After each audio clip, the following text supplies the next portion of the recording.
Hey everybody, welcome to 6.2. We're going to be talking about parallelograms today. So parallelograms, man, that's a fun word to say, parallelograms. Parallelograms. All right, today we're going to be talking about properties of parallelogram. So we are going to be using those. Very first thing I want you to write down is what a parallelogram is. You need to know their symbol, and I guess I want you to know what it looks like. So pause now and write this slide down. All right, so a quadrilateral with two pairs of parallel sides is a parallelogram. Okay, so quadrilateral, how many sides does a quadrilateral have? 4.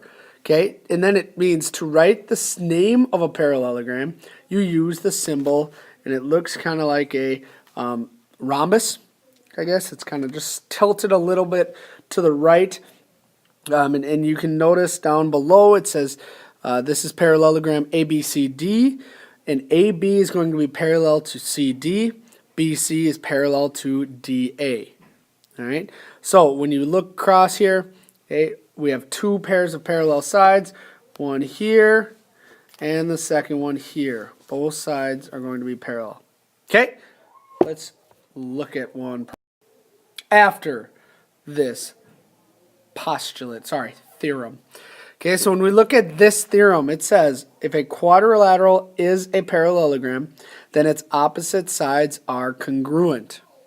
Opposite sides are congruent if it is a parallelogram. All right, so in this problem, AB is going to be congruent to CD. What does congruent mean?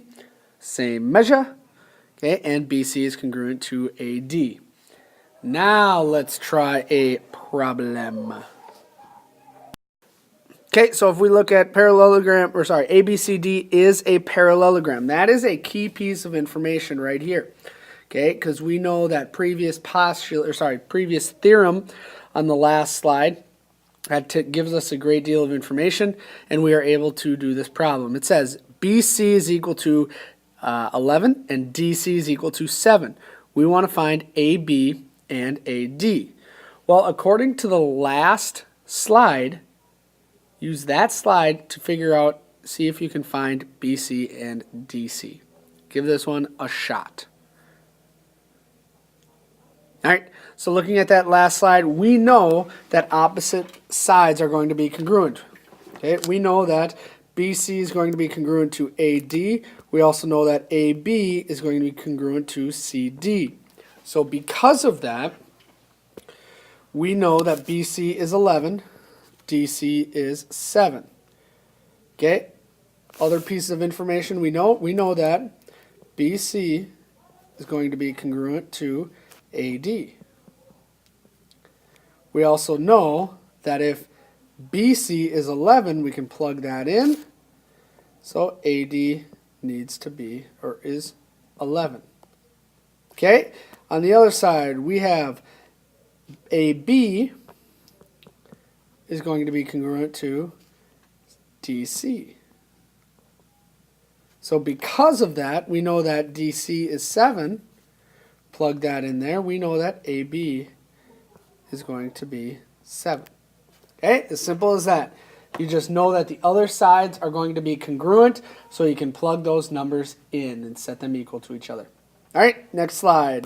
Here's a couple more theorems that I want you to write down. All of these are properties of parallelograms. They go with that previous one where it said opposite sides are congruent if and only if it is a parallelogram. So write these three down and I will explain. All right, it says if a quadrilateral is a parallelogram, then opposite angles are congruent. Just like opposite sides, now it's going to be opposite angles. So you look at angle A, okay, its opposite is going to be the only way. What would we call that? That line that extends to two non-consecutive vertices? A diagonal. Okay, so when we go across there, we go diagonally across from A to C. A and C are going to be congruent. B and D are going to be congruent. Okay, that's what that second property says. First one being the one we already wrote down. Third property, we know If a quadrilateral is a parallelogram, then its consecutive angles are supplementary. What does it mean to be supplementary? It says right over here, they add up to equal 180, so consecutive sides. So if you add A to either B or D, okay, because both of these, A is going to be consecutive to B and D, add A to either one of those, and they're going to be equal to 180. The key is going to be if it is a parallelogram. You need to know that piece of information before you assume anything. Last one, it says if a quadrilateral is a parallelogram, then its diagonals bisect each other. What does it mean to bisect? Well, if AC bisects BD, okay, we know that Z is going to be the midpoint of BZ and ZD. It is also going to be the midpoint between AZ and ZC. Okay, so those are all going to be congruent to each other. AZ is going to equal CZ and BZ is going to equal ZD, all because they are diagonals that bisect each other. Again, what you need to know the most is you have that piece of information that it is a parallelogram. You know that by the shape, or it will clearly say this is a parallelogram. Okay? So let's look at a few problems here. Please write this one down, and using that previous slide that we just used and even the theorem before that, I want you to see if you can find the segment that will be congruent with each of these four segments. So what segment is going to be equal or congruent to DE, CG, FE, and DG? Give this one a shot. All right, so if we look at DE, okay, DE is right here. This is the segment DE. So because we know this piece of information that it is a parallelogram, this shape right here, we can figure out what segment is going to be equal or congruent to DE. That's going to be CF. Why is CF going to be congruent to DE? They're on opposite sides. Remember that very first postulate. If a quadrilateral is a parallelogram, then its opposite sides are congruent. Don't forget about that postulate, or that theorem, I apologize. Okay, CG. Next section is going to be CG right here. Okay, CG, what is that going to be congruent to? GE, absolutely, GE. Why are they congruent? Well, because it is a parallelogram, the diagonals bisect each other, so G is the midpoint of CE, so they have to equal each other. Okay, FE, if you look at FE, what is that congruent to? CD. The reason? Opposite sides are congruent. Last one is DG. 1, 2, 3, 4. What is DG going to be congruent to? GF. Again, that bisecting diagonals theorem. Okay, so now we know which segments are congruent. Now, let's apply that with a few numerical answers. This one states, it says ABCD is a parallelogram. That is very key, just that small piece of information right there. It says if A is 65 degrees, I'm just going to put it down in this diagram, find the remaining angles. We are able to do that based on the theorems we know about parallelograms. So I want you to pause, make sure this is written down, and give each of these a shot. Make sure you draw the shape as well. Okay? So find the remaining angles. All right. So looking up here, we know that angle A is going to be equal to 65 degrees. Based on that information, we can find every other angle. Okay? We automatically know what angle C is going to be because of our theorems in the past that we just talked about. Okay?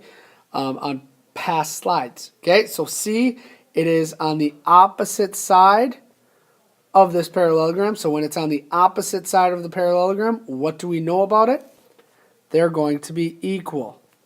Equal.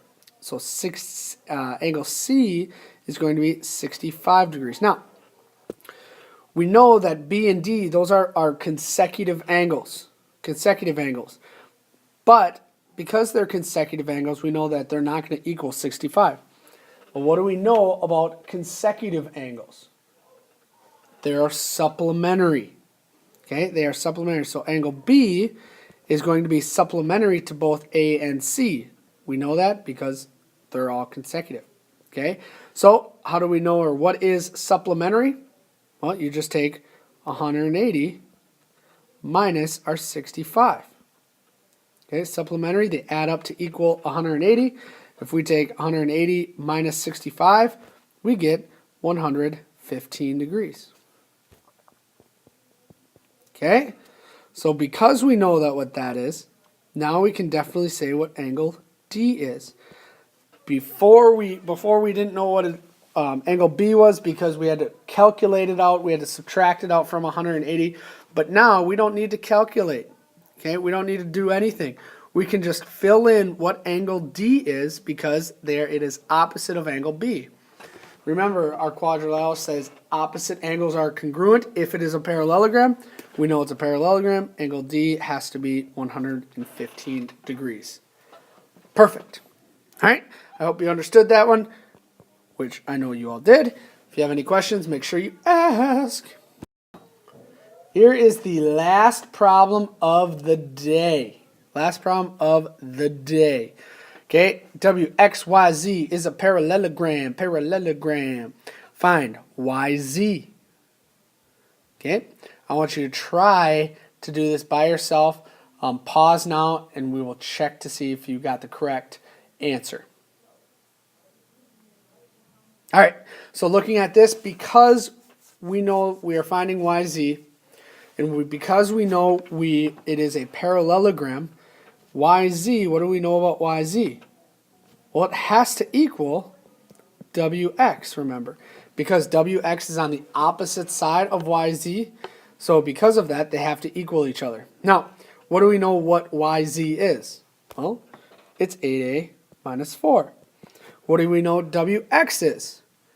6A minus plus 10. Yeah, 6A plus 10. Okay, so now we just solve from here. Okay, solve for A. So I'm going to bring my numbers together, add 4 on both sides. I now have 8A is equal to 6A plus 14. Bring my 6A over. Have 2A is equal to 14. Divide by 2. And I have A is equal to 7. Okay, A is equal to 7. Now, am I done? No, remember, go back into the question. What is it asking you to find? It's asking us to find YZ.